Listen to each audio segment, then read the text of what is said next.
Recently, I was hanging out with my brother, Cyberphile, and we just got done eating breakfast at a Perkins.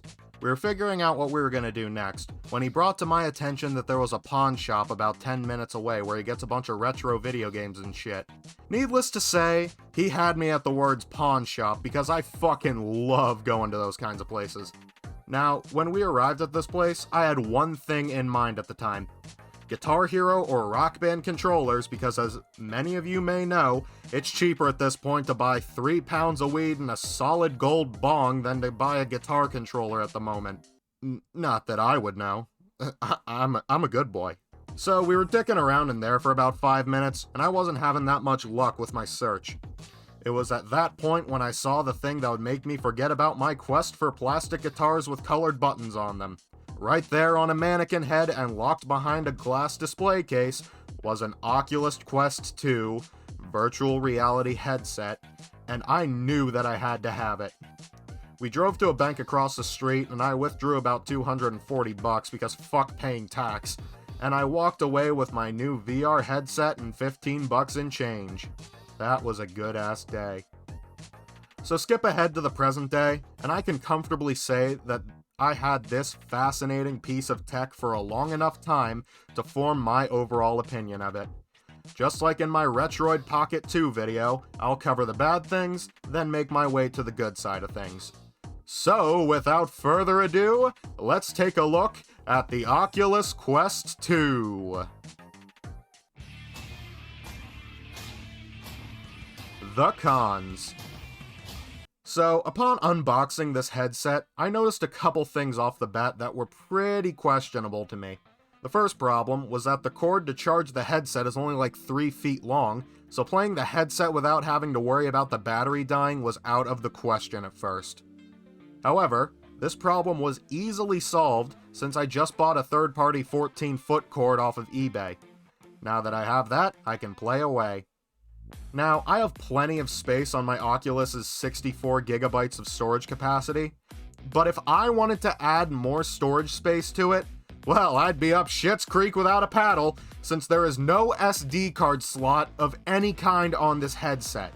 Are you fucking kidding me, Zuckerberg? This is some grade A bullshit. You'd think that an SD card slot would be on every piece of tech that came out after the year 2007, but it seems that some people still can't get with the fucking times. Mark, I know that you are an emotionless robot wearing human skin, but you've had to have been told at some point that this would be a bad idea. I'm sure even your manufacturers put a few SD card readers into your computer brain at some point, so this should have been second fucking nature to you. Anyway, upon setting everything up for the first time, I came across my third and biggest problem with the Oculus. A Facebook account is required to use it. God damn it. When I discovered this, I was fucking pissed. Can't I do anything anymore without that metallic motherfucker Zuckerberg breathing down my fucking neck? I know that Facebook bought Oculus, but can't I just use my Instagram account for it? You own that too, and if you just let me use that to set this fucker up, then it would be a lot easier on my part because it would spare me from having to crawl back to shitbook. So after hesitantly using a throwaway email to create a bum Facebook account, I enter the world of the Oculus Quest 2. The very first thing that I downloaded was VR Chat, since I saw all the same memes that you did. I enter into that world, and I had a pretty good time, and proceeded to take a look at Oculus's App Store afterward. And it was here that I ran into problem number 4. The games are too fucking expensive. I downloaded Drunken Bar Fight and Walking Dead Saints and Sinners before anything else, and while Drunken Bar Fight was a lot of fun, it sure as shit wasn't $16 worth of fun. Maybe $10, but 16 feels like it's pushing it. I downloaded quite a few games onto the device at this point, and I feel at this moment in time that the only game where I'm getting my money's worth is Arizona Sunshine, a zombie game. That game is Walking Dead Saints and Sinners done better, and the one that I didn't think twice about shelling out $40 for. As for the other games I have, let's take a look at their prices for a second. Beat Saber is a very popular VR music game. It's also $25, not including DLC. In the base game, I only knew one song, and it was that fucking crab rave meme. I'd say that this game is worth about $10 to $15. If it had more songs and more variety to it, I'd bump it up to maybe $15 or $20.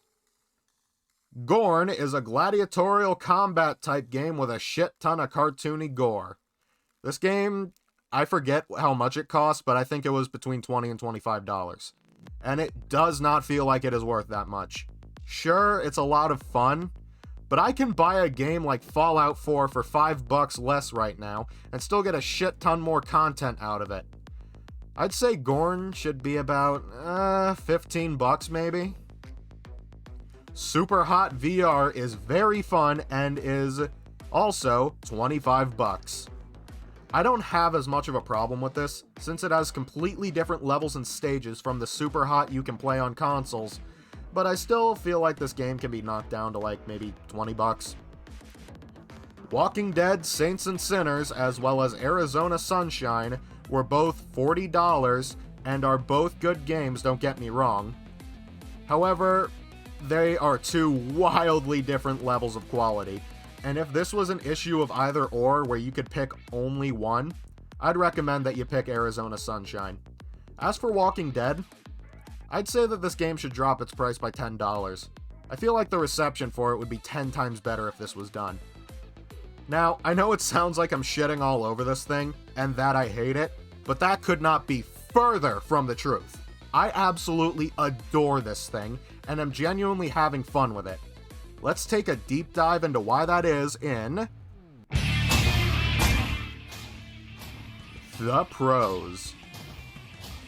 Now, when I first saw that the Oculus Quest 2 only had a maximum of 64 gigabytes of storage, I immediately thought to myself, the fuck is this shit? That isn't even enough for like 3 games.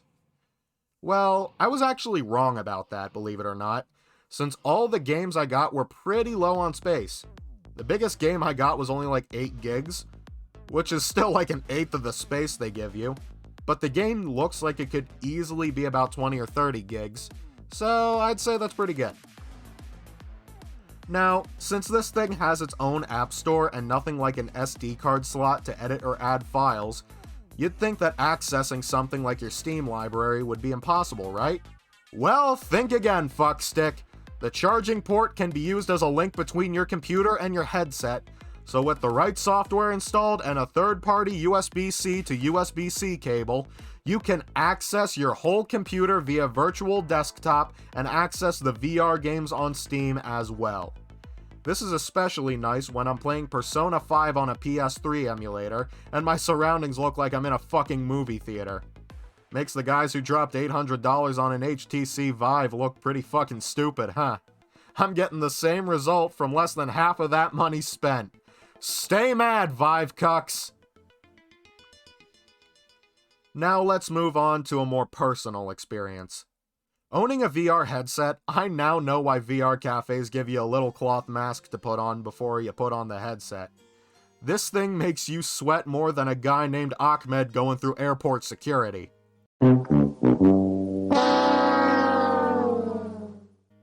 But in all seriousness, by the time I spend 2 or more hours on my Oculus or so, sweat is pouring down my face.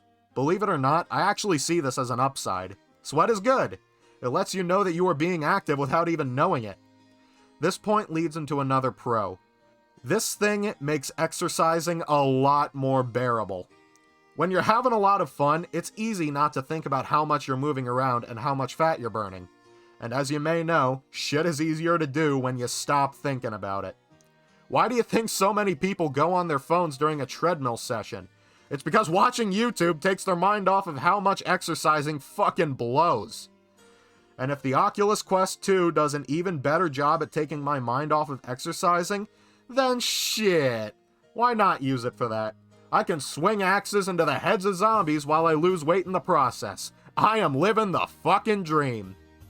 This next point is exclusive to the multiplayer games. The communities for things like VR chat are pretty fucking chill. I have had 0 bad experiences so far with these people, and they seem to be genuinely friendly, which is pretty nice if you've had a long day at work or are going through a depression episode. It's a hell of a lot easier to unload your bad day onto these strangers with big titty anime avatars than it is with some people in real life, believe it or not, because even if they judge you, it's not like you'll be seeing them again if you don't add them to your friends list. But yeah, these people seem genuinely chill, and are a lot of fun to hang out with. It really makes you feel at home in the VR world. The final point I want to bring up is that some of these upcoming games show a lot of promise for the future of this device. There are quite a few games that I am genuinely excited for. For example, one of the guys behind the Guitar Hero games is working with an indie dev team to make Unplugged, a game that tracks your finger movements for this kick-ass looking guitar gameplay. This looks fucking sick, and I can't wait for it to drop. Another cool looking game coming up is called Stride. Have you ever played Mirror's Edge? Well, picture that shit in VR. Yeah, it goes without saying that that would fucking slap.